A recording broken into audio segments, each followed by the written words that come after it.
Ustedes lo que intentan es simplificar al ridículo lo que es una demanda social. Intentan incluso afirmar que el billete único ya existe en Vizcaya. Pues una de dos. Alguien vive en otra realidad paralela, o los colectivos vecinales, los sindicatos y los gastes que están pidiendo un billete único, o esta Diputación cree que ya ha creado el billete único. Tenemos un problema. Tenemos un problema. Y esto sí que es de vaya semanita.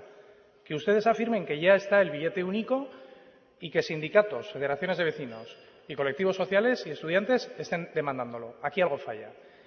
Y esto nos da ese grado de sincronía que tienen ustedes con la sociedad, ese grado de atender a las necesidades sociales. Ese es su espíritu. Ustedes ya lo han hecho todo, ya se han venido dando pasos, pero se han dado tantos pasos que no tenemos nada.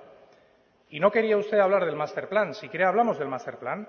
Y lo único que define el Masterplan como billete único a nivel operativo es que alguien con la BARIC vaya a Gasteiz a pagar en el tranvía. ¿Esos son los pasos dados? ¿Esos son todos los avances? No. ¿Están ustedes de acuerdo en bonificar el uso del transporte público? Que si yo realizo de 1 a 10 viajes tenga un descuento, si realizo de 10 a 20 otro, si realizo de 20 a 30 otro.